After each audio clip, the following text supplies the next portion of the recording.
Okay, good afternoon. It's Monday, March 20th, 1 p.m. agenda. Okay, for now, it's just myself as well as the committee chair, Senator San Buenaventura. Okay, this meeting is being streamed live on YouTube. In the unlikely event that we have to abruptly end this hearing due to technical difficulties, the committee will reconvene to discuss any outstanding business 1 p.m. on Wednesday, March 22nd, conference room 225 via video conference. Your audio will be muted and video disabled until shortly before it's your turn to testify. Each testifier will have 2 minutes to testify. Okay, if there's a technical glitch during your time to testify, we may have to move on to the next person due to time constraints. Okay, all right. Okay, I'll be reading a list of individuals who submitted written testimony for each measure. We apologize if the closed captioning doesn't accurately transcribe the names. If you're interested in reviewing the written testimony, please go to the legislature's website. Okay, we appreciate your understanding. Okay. Okay, up first, we have SCR 32, SR 26, requesting Department of Health's Office of Language Access to establish an American Sign Language interpreter workforce working group to increase the number of interpreters in the state. Okay, up first we have Office of Language Access.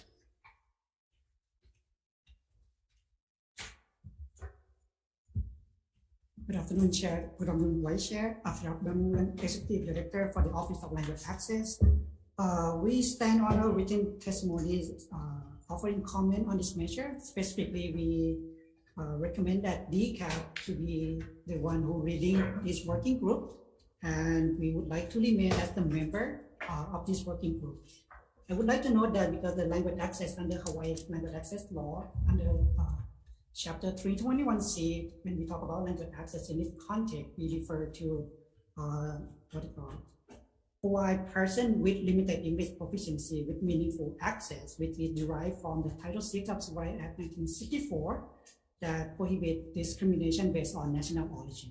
So the language we speak is one of the characteristics of national origin compared to the sign language, which is part of non-discrimination based on disability. So in this case, DCAP would be the appropriate agency to lead this working group. So we'll be available for any question the committee may have. Thank you, Chair. Thank you, Vice Chair. Okay, thanks, AP. Okay, Department of Education.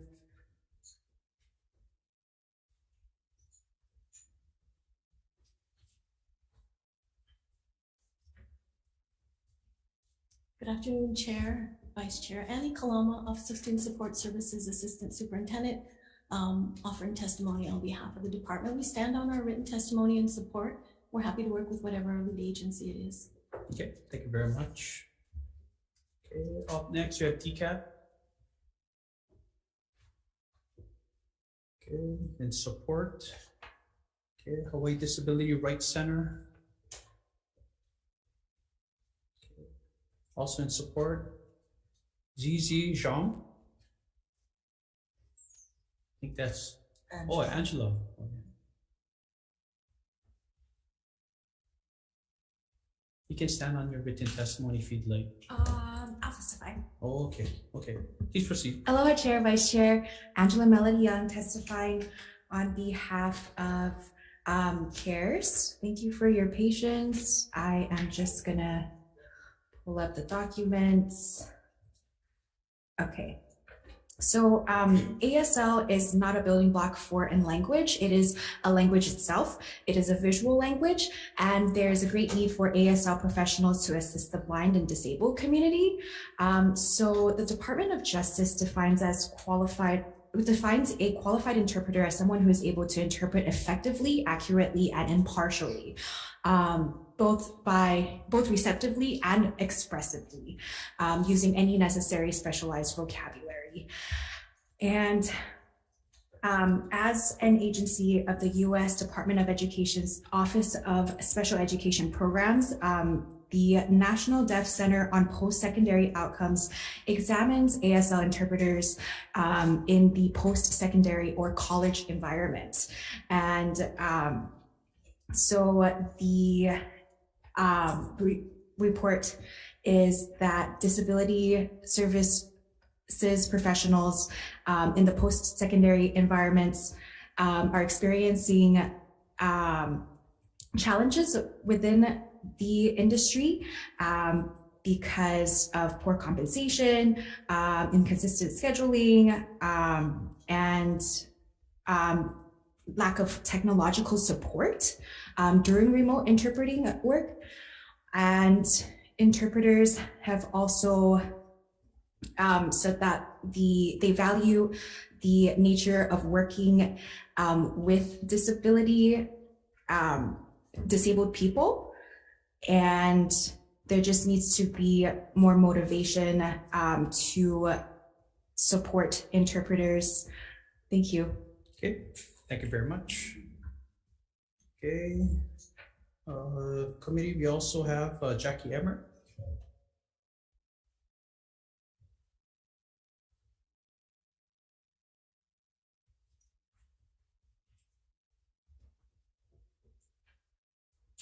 Good afternoon, Chair and Vice Chair. Thank you for the opportunity to testify today in support of Senate Resolution 26. My name is Jackie Emmer, and over my career, I've been an educator, trainer, and coordinator of interpreters, as well as an interpreter myself in private practice for about 20 years now. I work between American Sign Language and English, and I live in Kaneohe. I'd like to add a little bit more context to the written testimony I submitted, specifically to illustrate why our interpreting workforce is insufficient and why we need your support in passing SR 26. First, I mentioned in my testimony that we've had 4 interpreters move out of state within a 1-year period. A colleague corrected me to say that it's been at least 4. And another colleague reminded me that this does not include our local practitioners who are here to stay, but who are nearing retirement. Thus, the attrition of our workforce is imminent. Interpreters are not a one-size-fits-all. This is true across our profession. We vary in our years of experience, our topics of competence, our linguistic fluencies, and our abilities. Just because an interpreting request is made for a time when an interpreter is available does not mean that that interpreter will be able to accept the request or the request will be filled if that interpreter would not be able to faithfully, render an equivalent interpretation. In fact, it can be argued that it would be a disservice to the deaf, deafblind, and non-deaf individuals making the request of this interpreter if they were assigned to facilitate communication outside their scope of practice. The visitor industry includes deaf and deafblind too. Deaf and deafblind people too. There's a regular need for conferences, weddings, and other events that preclude local interpreters from accepting local interpreting requests. Thus, these needs go unmet. We have no ongoing trainings to produce homegrown colleagues. This means that locals have to go to the mainland for collegiate level training and hopefully return to work and live here. This also impacts our reliance on mainland transplants like myself, who are doing the work, which means that more and more, our community of practitioners is not representative of the Kama'aina we serve. I hope that these points, I'm aware of time, one more I won't make, but I hope that these points help to illustrate the larger context within which the need for SR 26 is situated. It's for these reasons and more that the working group is necessary. And again, thank you for the opportunity to share my thoughts. Thank you very much. Okay, we have late testimony from Carrie Lee. There, Carrie here. Okay, thank you very much. That's all the written testimony we have. Any others wishing to testify? SR 32, SR 26. Okay, seeing none. Any questions, Chair? No. Okay, let's move on. I'll take over. Oh, you want to vote now? Yes. Oh, Why don't we vote we don't have quorum, so we gotta move. So calling on HB 218, relating to prescription drugs. I know.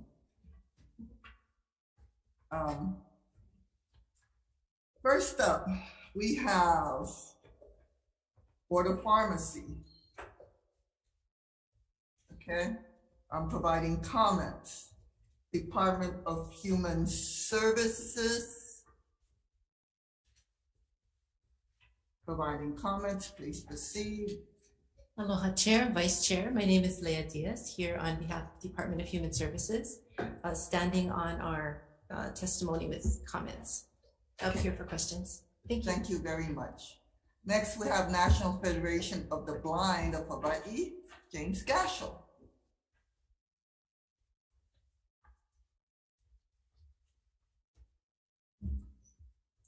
Thank you, Chair, Vice Chair, and members. James Gashel here representing National Federation of the Blind of Hawaii.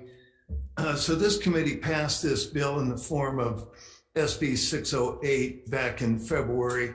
It's really identical to the HB 218, except that HB 218 has had 2 amendments since.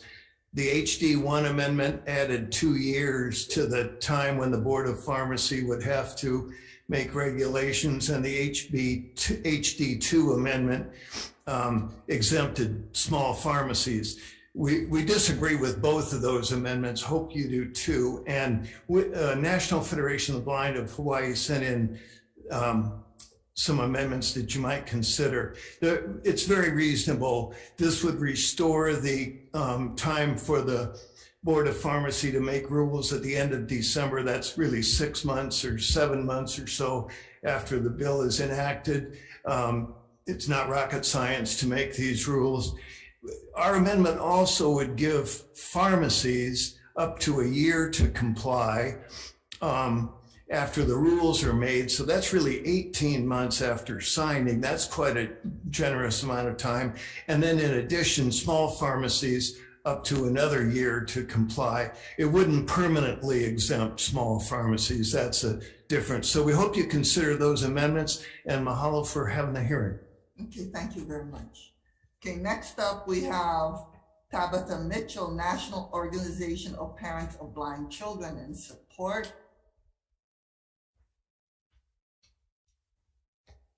Aloha. Thank you for giving us the opportunity to testify today.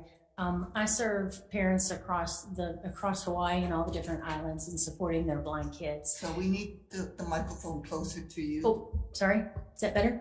Yes. Okay. I'm Tabitha Mitchell, and I support parents throughout all of the islands of Hawaii with raising their blind kids and trying to kind of help through that whole process. So one of the things that we meet on a regular basis is conversation when kids come of age and they're starting to take care of their own healthcare, and they're learning the apps, and they're learning how to do the different things that we have to do when we go out into the world as young adults. And one of the questions that always comes up when it comes to the prescriptions and healthcare management is, why do I have to have somebody else tell me about what's on my pill bottle? Why can't I use my scanner on my phone like we train them to do as they go through life with all kinds of different other things? We need you to speak slower because of ASL. Oh, okay, sorry. So one of the questions that comes up regularly is, why can't I use my technology in order to scan, in order to get the information that I need to basically move independently?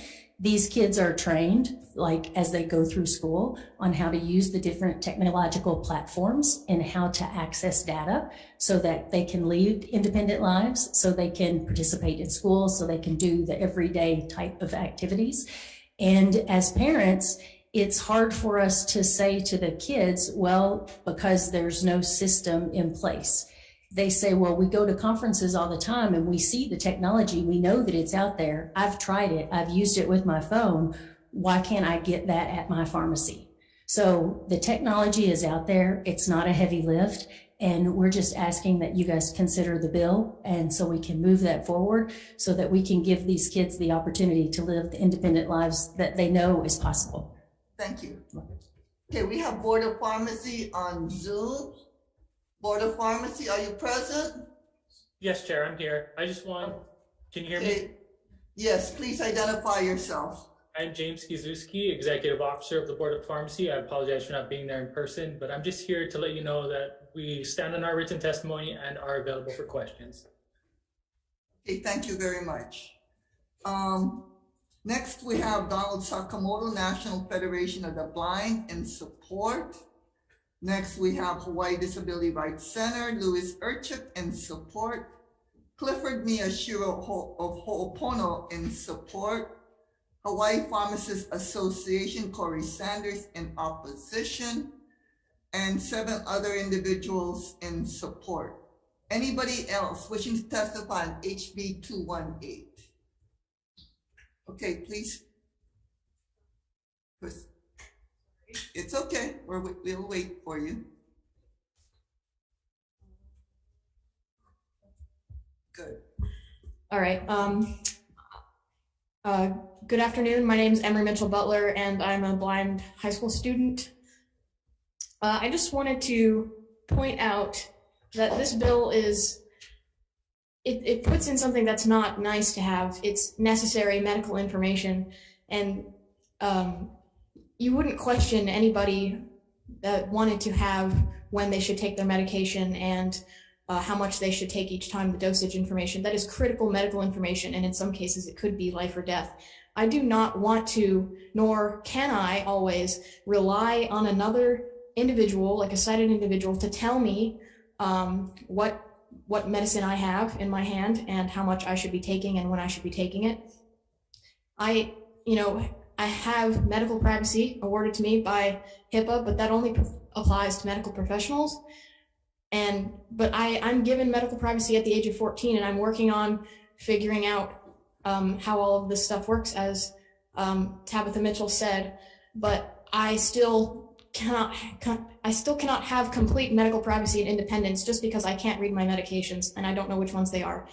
And I just wanted to point out the importance that this happens sooner rather than later. And small pharmacies should not get a blanket exemption. I understand they need more time.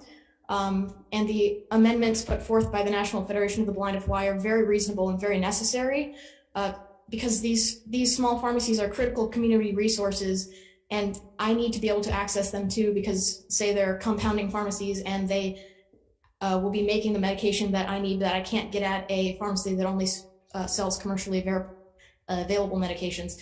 So I need access to all pharmacies, not just larger ones, and all of the medications that they have. Thank you.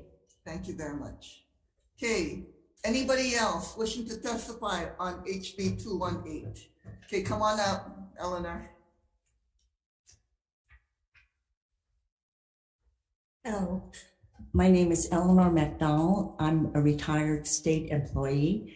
My husband of 44 years is a retired federal employee where he was employed as a computer systems analyst for 27 years.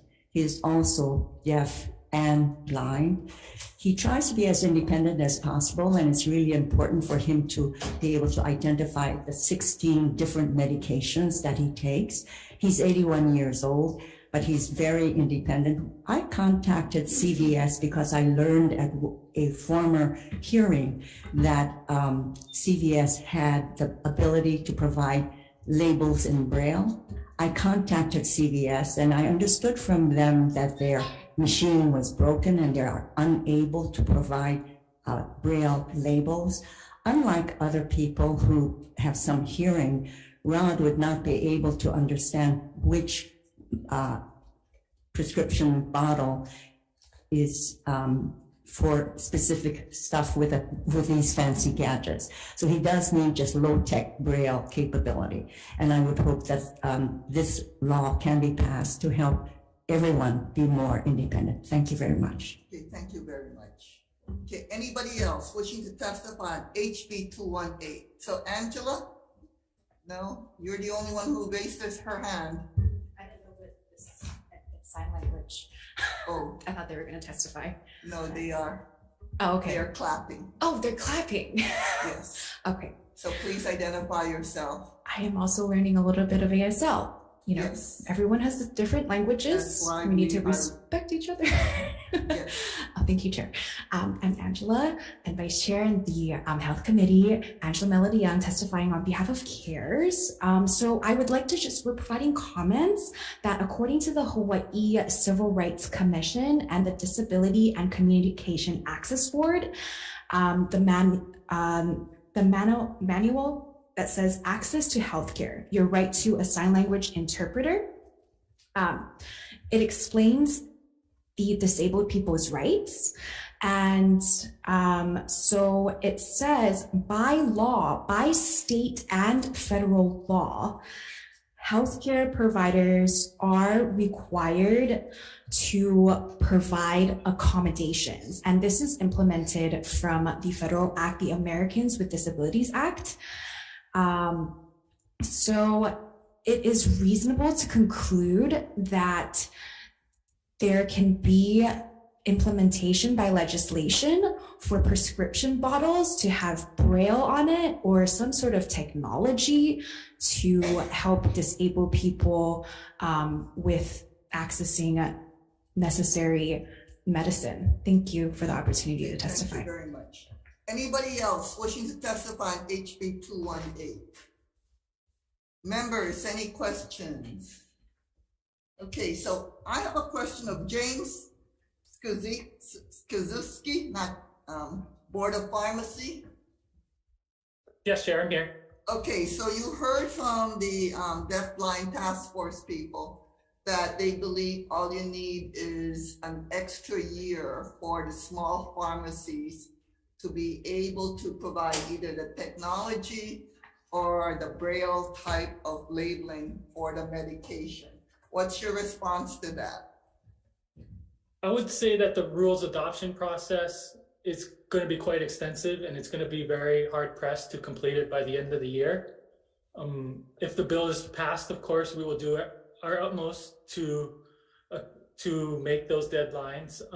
In regards to the waiver for smaller pharmacies, that is something that I can bring up with the board and get you a response. I don't want to speak on behalf of the board in regards to a possible amendment.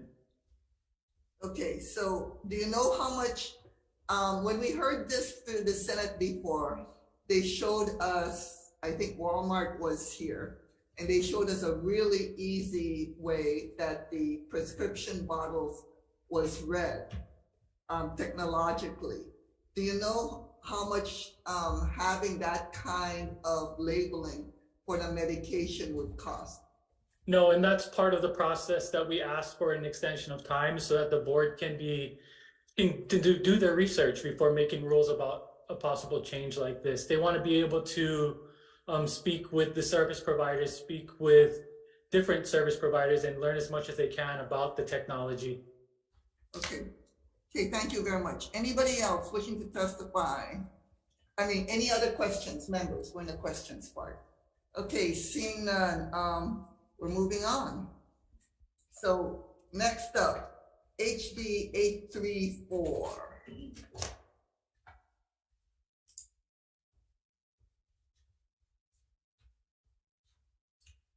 HB 834, first up we have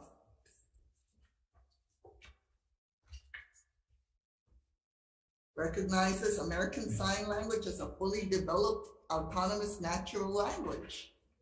First up, we have Department of Human Services in support.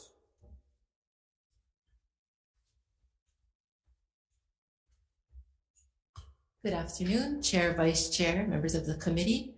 I'm Leah Diaz, representing DVR and the Department of Human Services, and we are in support of this bill. We'll stand on our testimony. Thank you very much.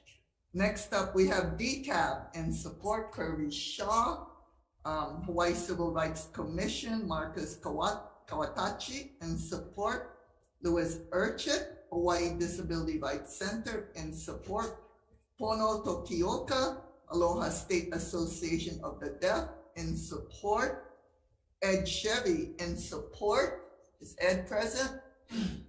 Next, we have Sherry Shimizu in support. Is Sherry present? Yes. Is that you, Ed? Come on up.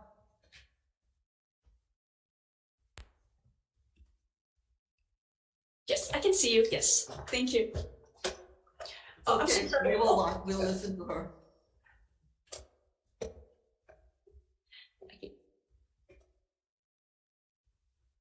I know that you've heard this before many times, and we've testified over and over again. And now we're here again today. It's just Ed Chevy. I just want to make sure. Yes.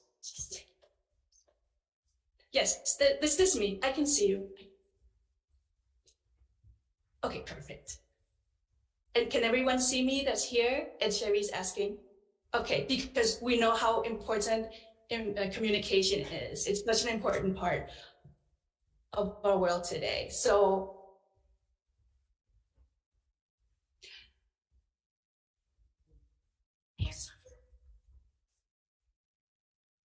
Impaired. and if I'm so Okay, one moment. So we're talking about, we want to make sure that the communication is not impaired, that we do have powerful, language is power, and we need access. And language itself, typically we find conflicting, sorry, the finger spelling is really small and I cannot see it. So as far as our last, we're always end up being not a priority. And or there'll be last minute changes and we have to move on and we always have to accommodate, but where's the equivalency? Where's the fairness? As far as good visual communication, that's something we really need. I also would like to stop by hearing, oh, 1 second. Helen Keller would like to talk about Helen Keller as well. Sorry, the spelling is so far away. It's hard to see. Helen Keller. She knew that deaf people did not have the connection with others and that they were left out a lot. And language is something that she had. And once she was able to have language, she was able to develop herself, and you recognize what she's done, what she's accomplished. And she learned everything she has through language. And it is alive. It is a visual language. And I really do hope that everybody here will truly support this, that we need American Sign Language. We have a lot of deaf people here that live in this state who sign, and we depend on that as our primary mode of communication. So I am really begging that you do recognize and accept this bill. Thank you so much. Okay, thank you very much, Ed. Okay, thank you. Sherry Shimizu here.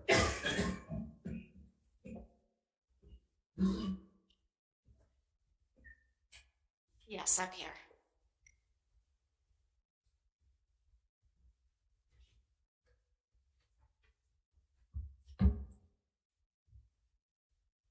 She was making sure the interpreter can see her. That's better.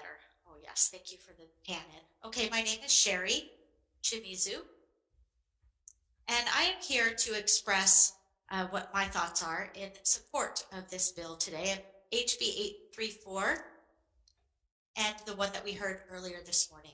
I am deaf, I am hard of hearing, I have been my entire life. I come from a family and deaf people and friends who are deaf and hard of hearing. So it's not just my family, but it's also my friends who also use American Sign Language every day to communicate. That is my full language.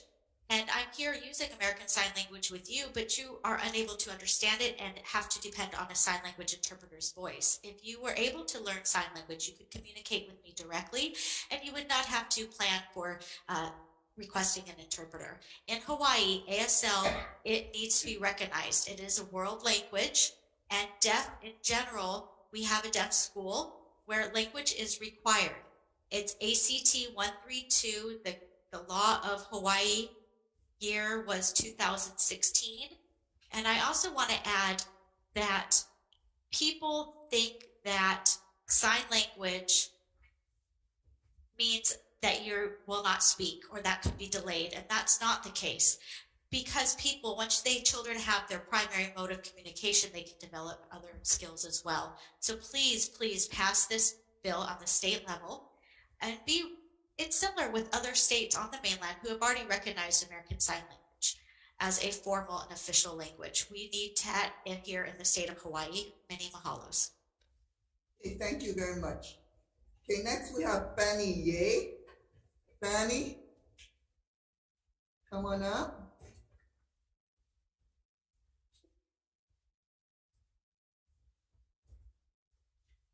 Yes, the interpreter can see you. Aloha, Chair and Vice Chair, and everybody here. I am Fanny, and I was born deaf. I was raised in Taiwan, and then I moved to Brazil. And after that, I moved to America, Hawaii, and then France. And now I am back here in Hawaii. My entire life I've used American Sign Language, and I see that sign language has helped me greatly with bettering my mental health, with communication, and it builds bridges in all areas. We use sign language in other countries, such as France has a sign language, American Sign Language. It is recognized, and it is a law in many, many countries. I do hope that here in Hawaii, we can be more open for American Sign Language, and hopefully knowing that this language will help in so many avenues, culturally, with dance, with art, mental health, schooling, vocation, our family. Communication brings us all together, and that's something that I really am hoping you can all be in support of today. Mahalo. Okay, next we have Zhejiang. Okay, Angela, come on up.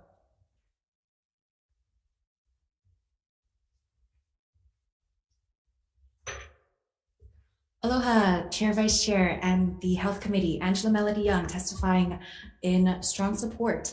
And CARES just wants to provide comment that this is an amendment to HRS Chapter 1 to legislate ASL as an official language. It does not have anything to do about implementing disability rights, but for those who cannot interpret or read law, we just wanted to say this in simplified language. Although, because we've noticed all the testifiers were advocating for disability rights, and that perhaps there was confusion that this was about, in some way, communication accommodations for ASL.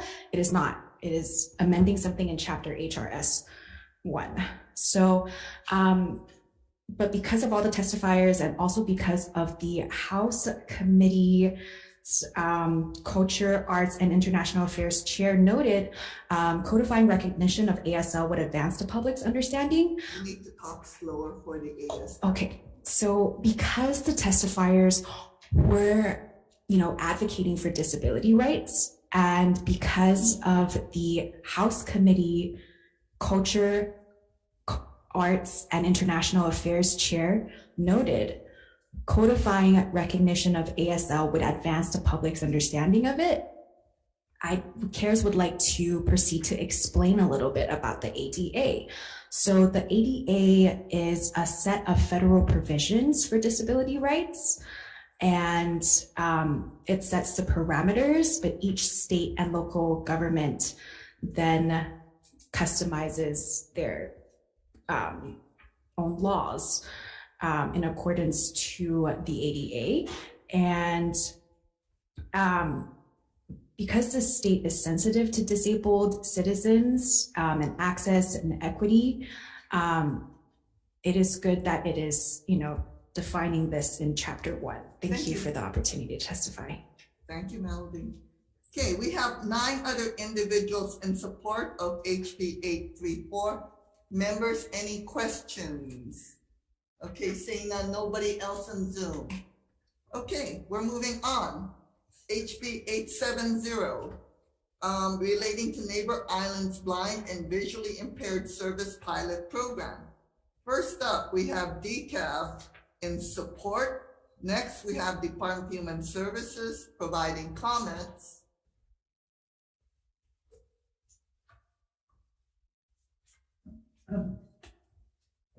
Good afternoon, Leah Diaz, with representing Department of Human Services, and we did submit testimony in support. Oh, support? Yes. Okay. With comments. With comments. Thank you. Okay. Next up, we have Tabitha Mitchell, National Organization of Parents of Blind Children in Support.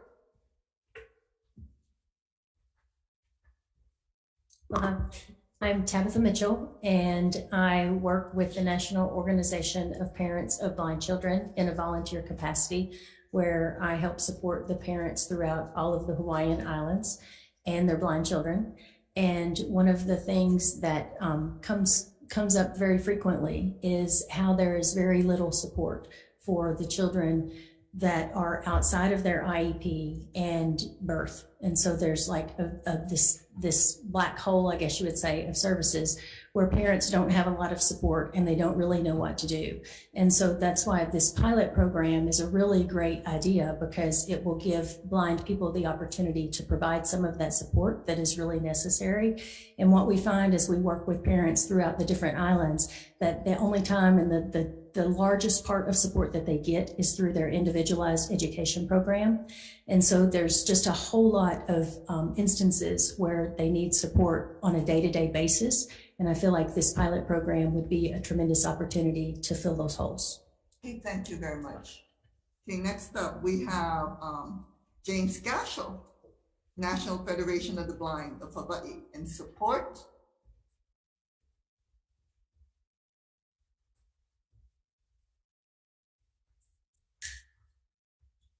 Thank you, Chair, Vice Chair, members. Just to say that this is similar, really identical, I think, to SB 614 that the committee passed back in February. If you pass this bill, it won't, create a full-blown program. It will allow a planning process to go forward with the community and the Department of Human Services. Pleased to note their support, because I think they are interested in engaging in a planning process to do better by our people on the neighbor islands. We don't expect to duplicate the services that are available through Ho'opono. They're wonderful services, but we do need to do better on the neighbor islands than what we're doing. And thank you for hearing the bill. Okay, thank you very much. So next up, we have Donald Sakamoto, National Federation of the Blind of Hawaii, in support. Stan Young, Hawaii State Committee of Blind Vendors, in support. Clifford Miyashiro testifying for Ho'opono, and 8 other individuals in support. For HB 870, anybody else wishing to testify? Okay.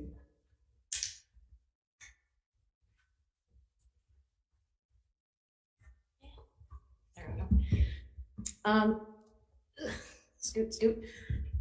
My name is Emery Mitchell Butler, and I'm testifying in strong support of HB 870.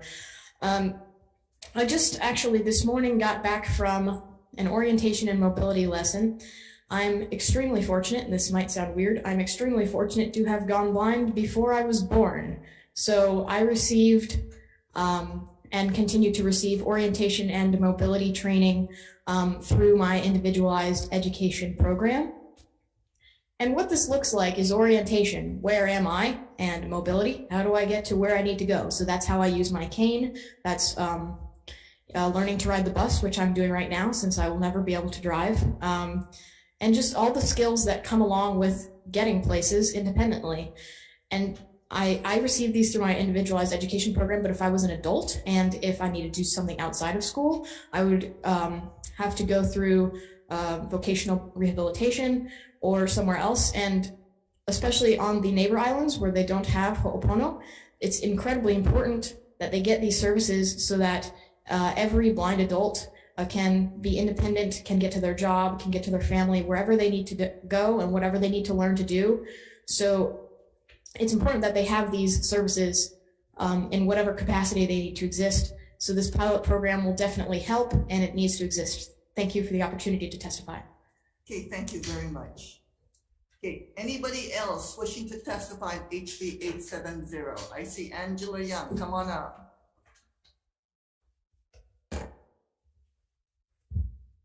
Aloha, Chair, Vice Chair, and the Committee of Health. Angela Melody Young testifying in strong support, and we'd like to provide comments. The measure is comprehensive, but it can make room for one more accommodation, which is required by state and federal law.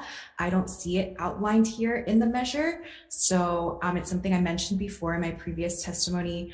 The Hawaii Civil Rights Commission and Disability and Communication Access Board's manual, called Access to Healthcare, Your Right to a Sign Language Interpreter, states all healthcare providers are required to provide an auxiliary aid or services within the state and federal law. And this applies to programs and services such as Medicaid and Medicare providers, physicians in private practice, clinics, hospitals, and other healthcare providers such as dentists and counselors. And a healthcare provider cannot refuse to provide this. Otherwise, it is discrimination. So because this is mandated by the state and federal law, I think it is crucial to include it in this measure as an accommodation for the Neighbor Island Blind Program. Again, this is from the this effectuates the provisions from the ADA, and the ADA sets the guidelines. Each state implements their own laws, and it would be good for Hawaii to also do the same. For example, in Pennsylvania, the state's Department of Human Services focuses on medical access, and then California, they have an ASL manual for basic medical sign language to help patients talk to doctors. Thank you, Angela. Okay, thank you.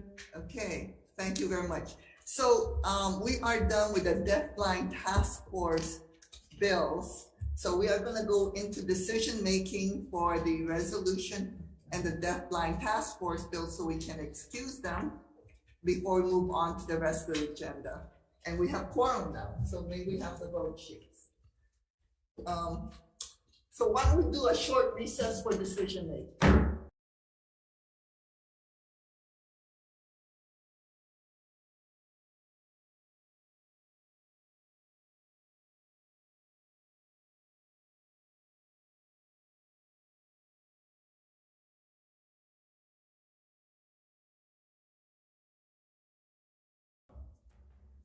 Okay, calling the Health Human Services Committee for decision-making. For first up, we have SCR 32, Vice Chair. Okay, thank you very much, Chair. So for SCR 32 and SR 26, the recommendation is this. We're going to amend the two resolutions on page 1, line 27. We're going to replace OLA, Office of Language Access, with DCAP. Okay.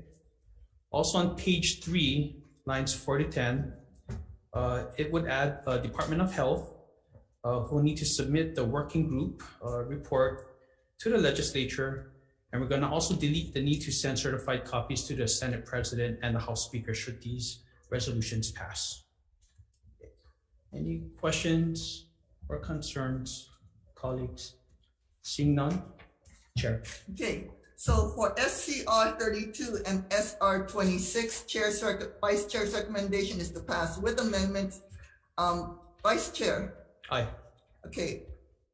Chair votes aye. Senator Moriwaki? Aye. Senator Shimabukuro? Aye. Senator Awa? Aye. Vice Chair, your recommendation has been adopted. Okay, thank you very much. Okay, so for, excuse me, HB 218 HD2. Chair's recommendation is to pass this with amendments. We're going to accept the SMA's tech amendments. We are going to include into the rulemaking requirement that the Board of Pharmacy also consider inclusion of hospital pharmacies and manufacturers with direct-to-consumer packaging. We are going to change the dates on page 2, line 13 and section 4 to December 31, 2024. Any comments, questions, concerns? Okay, seeing none, Vice Chair for the vote. Okay, Chair. Aye. Vice Chair votes aye. Senator Moriwaki? Aye. Senator Shimabukuro? Aye. Senator Awa? Aye. Thank you very much. Recommendation is adopted, Chair. Okay, thank you very much. Next up, we have for HB 834, Chair's recommendation is to pass with amendments. We are going to change the effective date to upon approval. Any comments, questions, concerns? Seeing none, Vice Chair for the vote. Okay, Chair. Aye. Okay, Vice Chair votes aye. Any reservations? Any noes? Recommendation is adopted, Chair.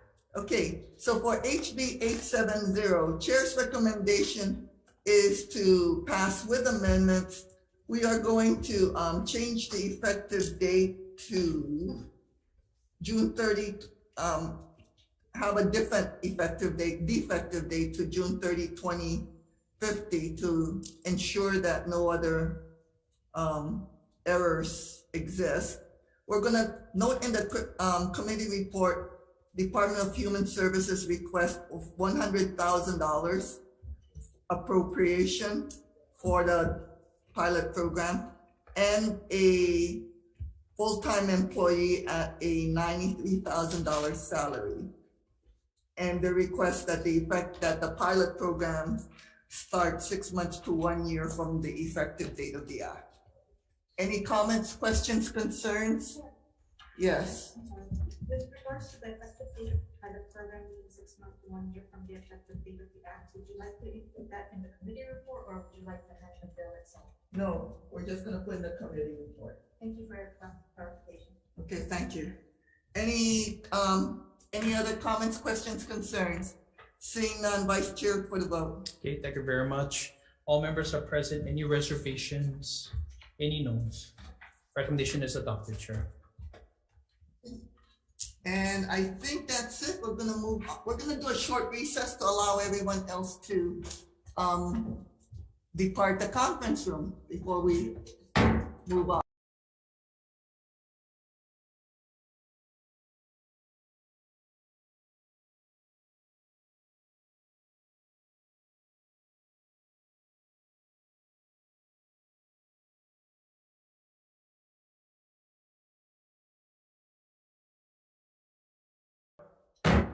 Okay, recalling the Health and Human Services calendar, 1 p.m. agenda. Next up is HB number 883. First up, we have Department of State of Health in support. Are you present? Department of Health on Zoom. Okay, moving on. Next we have. Hello. Oh, excuse me, Chair. Technical difficulties. Okay, good. Good afternoon, Chair San Buenaventura and committee members. Yes. I'm Robin Loudermilk with the Department of Health, and the department supports this measure and stands on its written testimony. Thank you for the opportunity to testify. Okay, thank you very much. Next up, we have Alan Johnson, Hawaii Substance Abuse Coalition in support. Anybody else wishing to testify on HB 883? Any questions? Oh, come on up. We're back to 1 minute, by the way. Okay, because we don't have an ASL interpreter. Okay.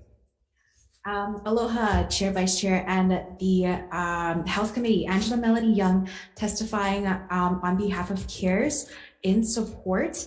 And so the Department of Health is being requested to appropriate funds to operate mobile clinics to provide medical treatment to throughout the state.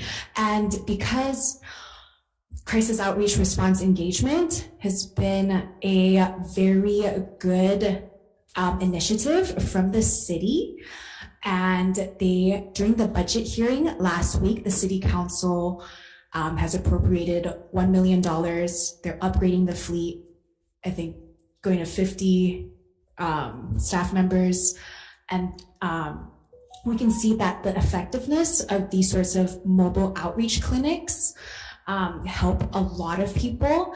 And, although medical clinics are ubiquitous, right, meaning that it's widespread everywhere, people have a hard time accessing it. So mobile clinics are very necessary. Thank you very much, Angela. Anybody else wishing to testify on HB 883? Seeing none, members, any questions?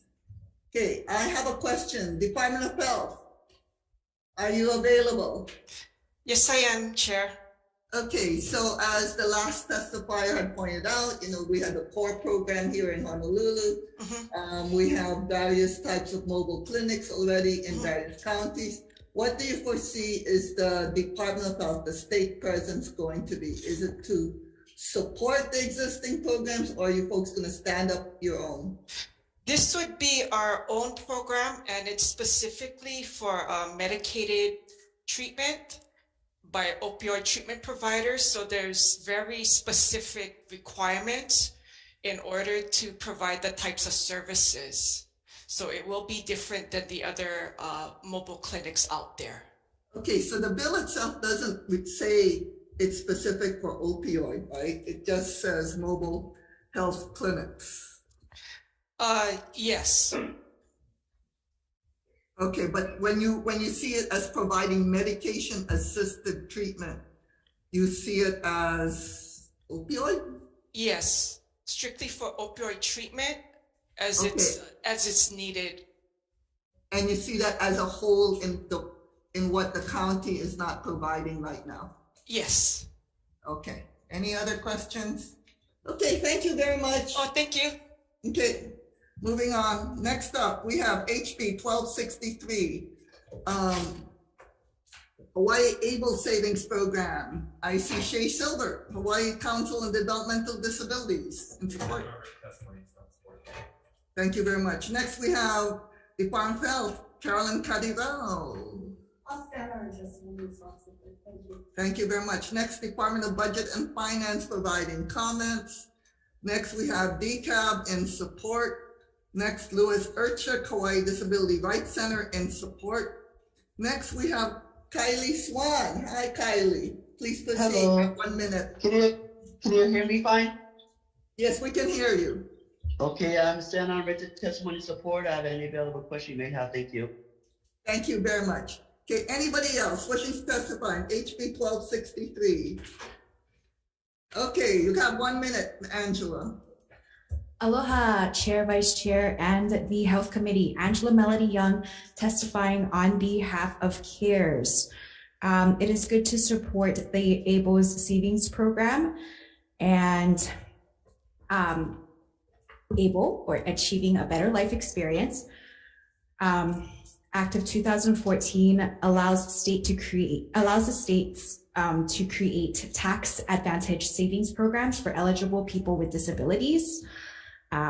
And funds from the ABLE accounts can help designated beneficiaries pay for qualified disability expenses. So because it is very helpful to disabled people, and we should support disabled people, it is imperative that we support this measure. Thank you for the opportunity to testify. Okay, thank you very much. Anybody else wishing to testify on HB 1263? Questions, members? Okay, so I have a question, Shay Silver, come on up. So we had a similar bill that passed, SB 672, which basically creates the Hawaii Able Savings Program, whereas this one assumes that there is monies that the director will be able to put into the Hawaii Able. Did you notice that? Because I'm thinking about putting the words of SB 672, which creates the program, in lieu of HB 1263, which assumes there's already a fund. I see what you're saying. And the testimony is there's no money in the fund. Okay, so yeah, because our understanding as well as the difference of the two measures is one also asks for an incentivization program for $100,000. That's one big difference. But you're saying that the language in this bill does not create anything. It just says that there's a fund. Yeah, that's what it says. The director may use funds deposited into for any expenses incurred. It assumes that there's already a fund created. Okay, we would see no issue with that. Or of moving SB language. That language, yes. But Because there is it- other language that would be added as well if you took the whole blanket of it. Okay, so, okay, any other questions? Okay, seeing none, moving on. Thank you very much. Okay, next up is HB 261, which is basically, I'm sorry, wrong one. Which one? 1486. Sorry, HB 1486, Kupuna Care Program. Carolyn, come on up. You're in support. Yes, I am. Good afternoon, Caroline Caddy-Rao with the Executive Office on Aging, and we stand in support of HB 1486 HD1. In 2021, we did take a reduction in our base budget amount for the Kapuna Care program. And this bill, even though it's asking for a blank appropriation amount, if we were to restore funding to pre-pandemic level that was reduced, that would be 1.8 million. And we support this measure as long as it doesn't reduce or replace priorities in the admin budget. Thank you. Chair, I have a question. Okay, wait a second. We gotta go through the testimony list and then you ask questions. Okay, thank you very much. Okay. Next up, we have Kirby Shaw of DTAB in support. Rob Van Tassel, Catholic Charities of Hawaii in support. Ron Shimabuku, Alzheimer's Association in support. Rainbow Family 808, Mike Galoya Sr. in support. Gary Simon, Hawaii Family Caregiver Coalition in support. 367 individuals all in support. Anybody else wishing to testify on HB 1486? Okay, come on up, Angela. You have 1 minute. Aloha Chair, Vice Chair, and the Health Committee. Angela Melody Young, testifying on behalf of CARES. And we're just testifying in support. So the city and the Elderly Affairs Division is from the city and county, and that's who implements the Kapuna Care program, although it is a state-funded program, and it provides community-based long-term care services. So it is imperative to work with the city so that there can be more provisions and care and support for the Kapunas. Thank you for the opportunity to testify. Okay, thank you very much. Okay, anybody else wishing to testify on HB 1486? Okay, now Senator Moriwaki has a question of Office of Aging. Come on up. Yes, Senator. Can you clarify, because did we put money in your, as a line item in your budget for Kapuna Care? And is this in addition to that? Or do you have? So we do have a line item budget that we've had for numerous years, and that as of pre-pandemic levels was at 9 million. So now what is it now? Minus 1.8, 7.2 million. Okay, so this is to add to that. And this is on an ongoing basis or for 2 years? What are we asking for the 1.8? Well, the 1.8 would help to make us whole again. And it's for the 2 years. That's my understanding. Yeah. Oh, yeah, it would be better on the base. Just for the 2 years for the biennium. Okay. So it's for the 2 year biennium, so it's 900,000 per year. Well, it would go up to 9 million, yeah. Okay. Any other questions? No, I guess what I was thinking is how we replenish it, but it's only for biennium. Okay. That's why there's a bill. Okay, thank you. Okay, thank you very much. Okay, any other questions? HB 1486. Okay, seeing none, we're moving on. HB 261. Relating to early learning opportunities. First up, Executive Office of Early Learning and Support, Yuuku Cross.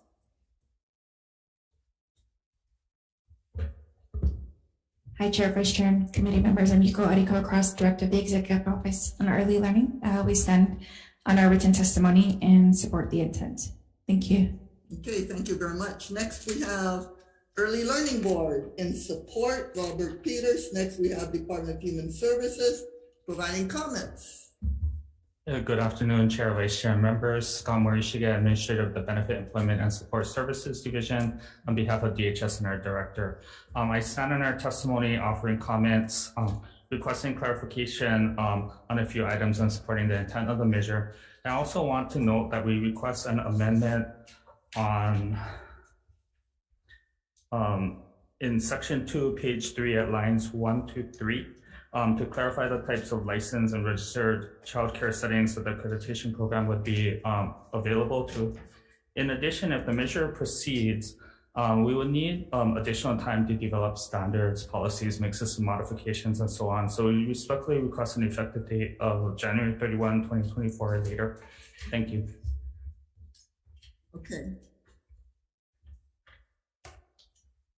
Okay, next we have Attorney General providing comments. Present. Good afternoon, Chair, Vice Chair, members of the committee. I'm Melissa Coloni, Deputy Attorney General. We have for comments today. We're requesting the deletion of a semicolon in the definition of private educational institution. I'm happy to elaborate further if you need, but I'm happy to answer any questions. Thank you. Okay, thank you very much. Next, we have Hawaii Children's Action Network, Teopu Relates, and support.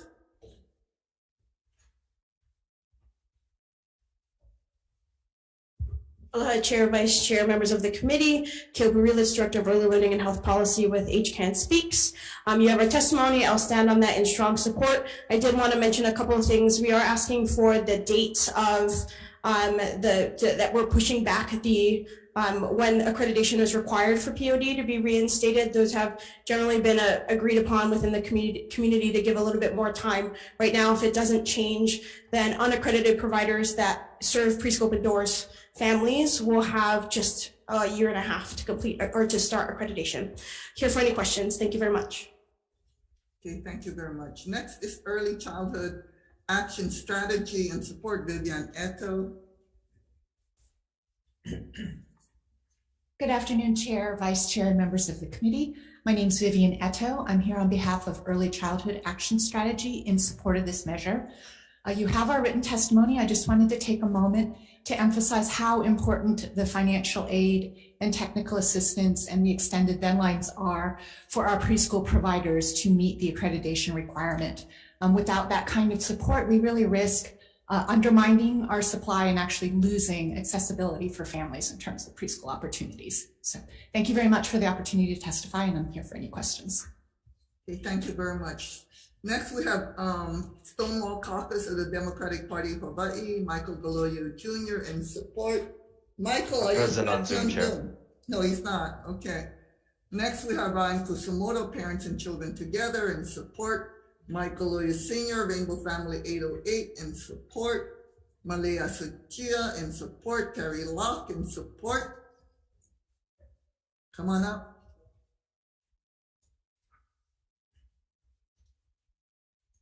Hi, my name is Malia Suchia. Thank you for having this hearing, allowing it to be heard. I just wanted to provide testimony in support of this bill. A few primary reasons is I'm a mom of 5.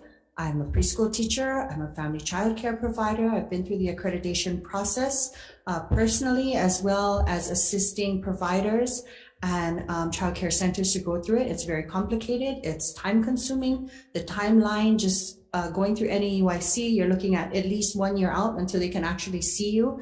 So it makes the timelines very important. When it comes to the supplies for schools, additional training for staff, it's also very expensive.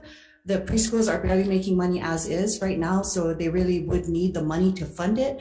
Accreditation allows for that quality assurance, and if we're going to continue to fund it and ask parents to pay really high amounts, especially for cost of living, we want that quality assurance. We want them to be able to do that, but they need the support financially, and they need that extended timeline just for no other reason than pure paperwork alone. Thank you for allowing me to be here. Appreciate your time. Okay, thank you very much. Okay, next is Terry Locke. Yes, we called you. Aloha Chair, aloha Vice Chair and committee members. Terry Locke from the University of Hawaii College of Education. I'm actually testifying as an individual. So I used to, in past work, really supported and provided technical assistance to preschools and centers for accreditation. As the testifier said earlier, it does take time, takes money, takes,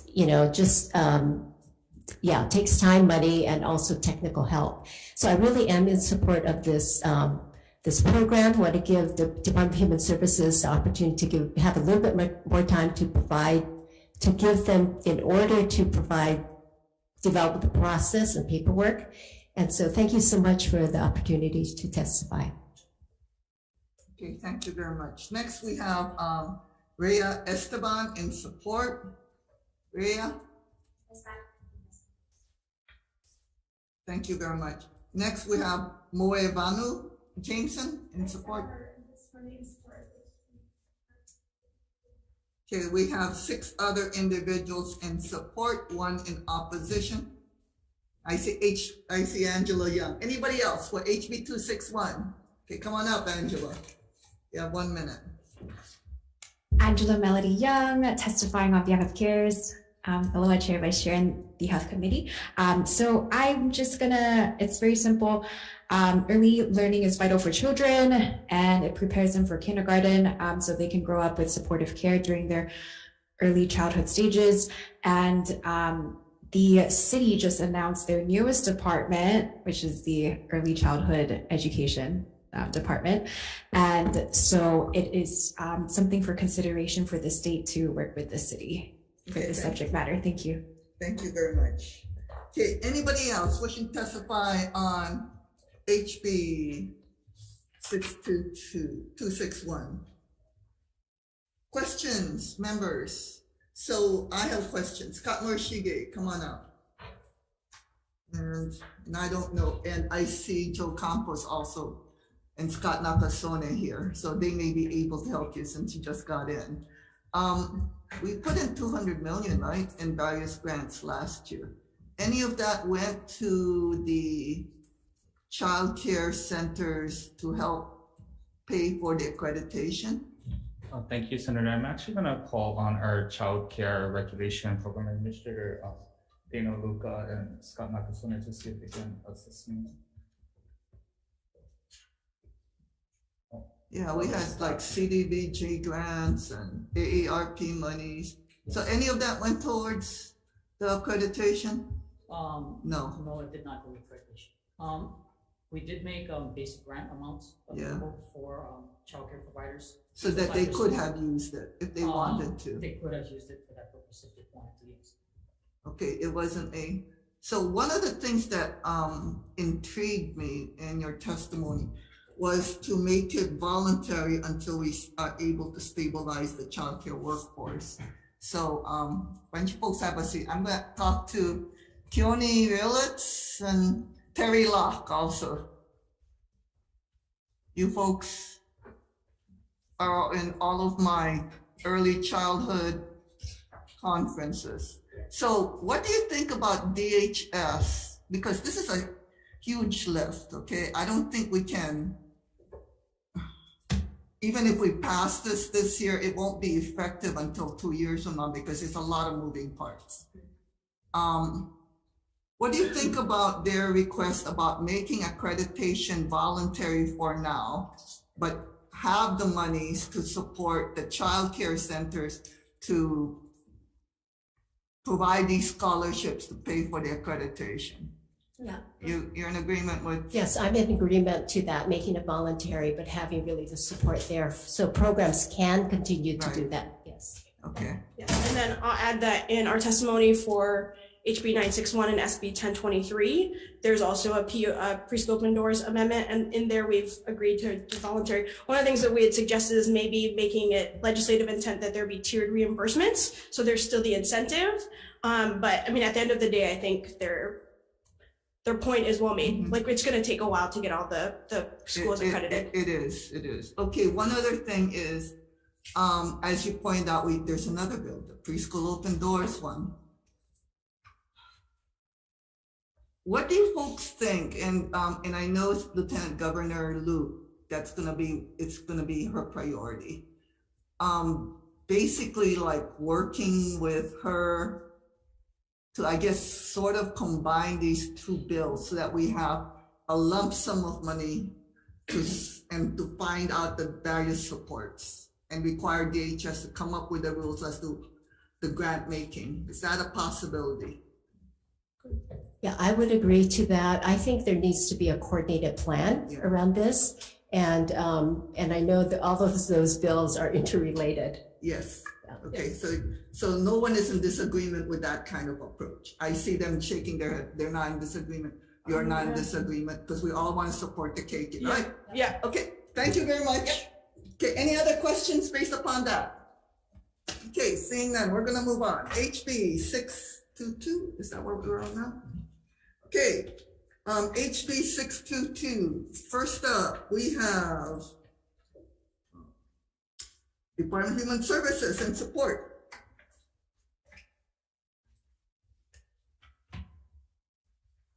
Good afternoon, Chair, Vice Chair, committee members. Joseph Campos, Deputy Director, Department of Human Services. The department stands on its written testimony in support of this bill, but also defers to the Department of Health. Thank you. Okay, thank you very much. Next, we have Department of Public Safety and Support.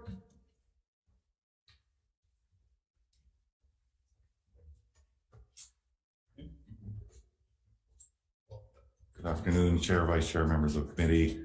I'm Gavin Takinaka, Corrections Healthcare Administrator for the department, standing in for Director Tommy Johnson.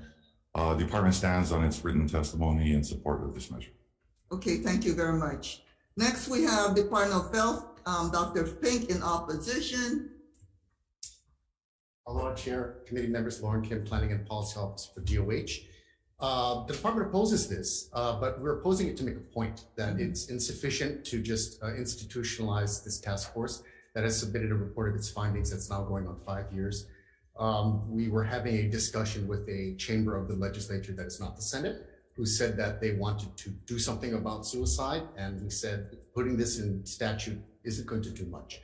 I spoke with some of the advocates and in fact task force members outside, so we're definitely not opposed to suicide prevention itself, but we really think that there needs to be a comprehensive statewide county-specific program rather than just formally institutionalizing the task force. So I think we need to do more. So I'm in the strange position of saying we oppose the bill, but we hope it moves forward. Thank you. Okay, thank you very much. Next, we have Prevent Suicide Hawaii Task Force in Support. Good afternoon, Chair, Vice Chairs, members. My name is Janelle Sugimoto Matsuda, representing the Prevent Suicide Hawaii Task Force. I've been a member with the task force, not as long as some of my colleagues, but for some time. We stand on our written testimony, ready to take any questions and ready to move forward with our strategic plan, which was reported to the legislature and is actually in the midst of being updated right now. Thank you. Okay, thank you very much. Next, we have University of Hawaii, Deborah Gobert in support. Deborah, are you present? Okay, I am. Please Good proceed. afternoon. I'm Deb Gabert with the University of Hawaii School of Medicine. We stand on our written testimony. I am an inaugural member and current co-chair of the task force, and I'm willing to answer any questions if you have. Thank you. Okay, next up, we have Michael Galoyu Jr., Stonewall Caucus of Democratic Party of Hawaii in support. Present on Michael, Zoom, are you Chair. present? Not present. Next, we have Sarah Kamakavigo-Ole of Papaola Lokahi in support. Hawaii Primary Care Association, Eric Abe in support. Eva Andrade, Hawaii Family Forum in support. Dr. Bernard Robinson, Hawaii Medical Association in support. Mark Alexander, Hawaii Medical Association in support. Kapono Chong Hansen of Ahahui Ona Tauka, Association of Native Hawaiian Physicians in support. 5 other individuals in support. Anybody else wishing to testify? HB 622. Okay, come on up, Angela. You have 1 minute. Aloha, Chair, Vice Chair, and the Health Committee. Angela Melody Young testifying in strong support on behalf of CARES.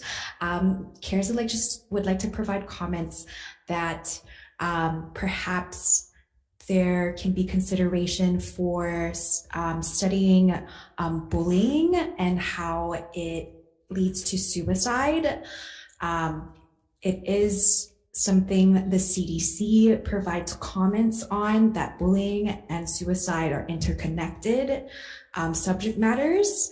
And because the age group is 15 to 24, as noted in the measure, so teens and young adults, and bullying is something that happens a lot at schools or at college. it is something that should be for consideration. Thank you for the opportunity to testify. Okay. Thank you very much. Okay, anybody else wishing to testify on HB 622? Okay, any questions, members? I do. Okay. Sure. Department of Health, Mr. Lawton. So you're saying that the task force isn't going to really help in reducing suicide or improve our status.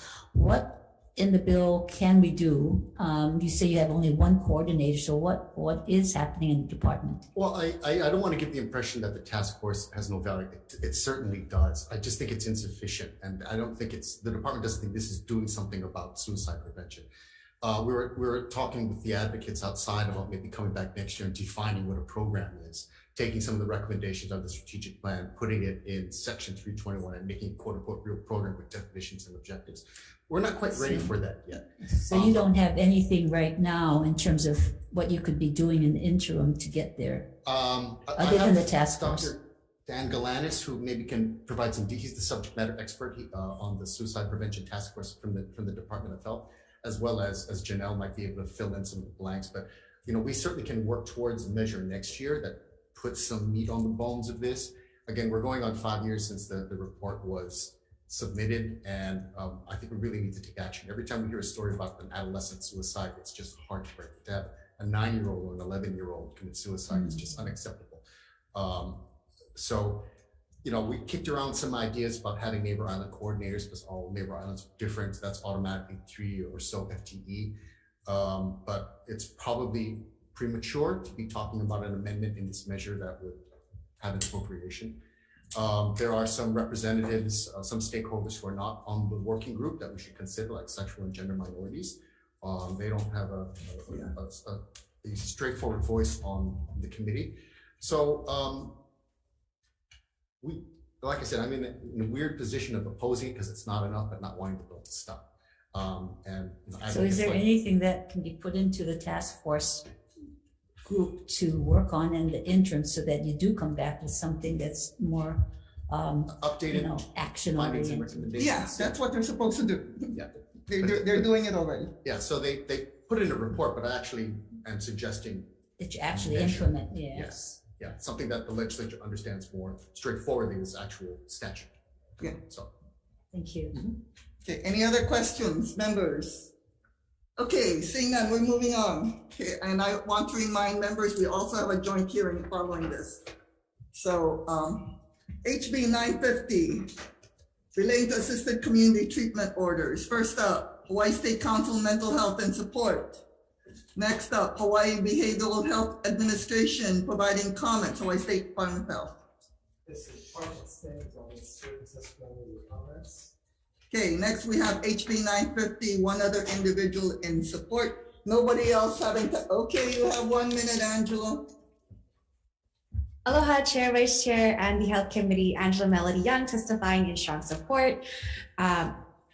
We would like to provide comments about assisted community treatment. So ACT allows a judge to require those with mental health conditions who keep refusing treatment to undergo outpatient mental health treatment.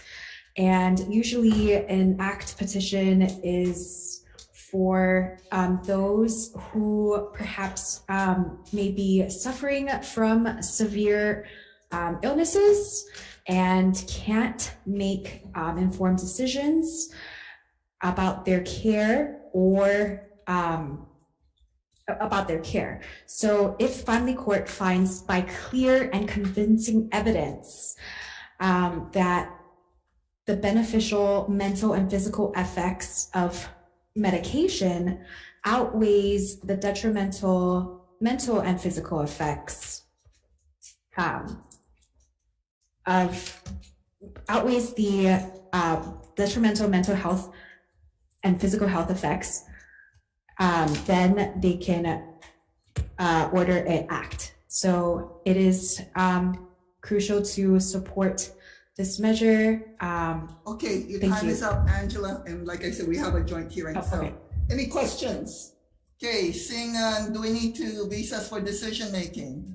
Okay, thank you. Let's go. So for HB 883, Chair's recommendation is to pass as is. Any comments, questions, concerns? Seeing none, Vice Chair for the vote, Chair votes aye. And I'd like to point out in the committee report that DOH requests 1.5 million per year. Any comments, questions, concerns? Seeing none, Vice Chair for the vote. Okay, Chair votes aye, Vice Chair votes aye. Okay, all members are present. Any reservations? Any noes? Recommendation is adopted, Chair. Okay, for HB 1263 HD2, Chair's recommendation is like what I stated during testimony, is to insert the language of SB 672 SD1 into HB 1263, keep the defective date of June 30th, 2050. Any comments, questions, concerns? Seeing none, Vice Chair for the vote. Okay, any reservations? Any noes? Recommendation is adopted, Chair. So HB 1486, Chair's recommendation is to pass as is. We're going to put in the committee report, Office of Aging's request of 1.8 million restoration to pre-pandemic levels for the 2-year budget.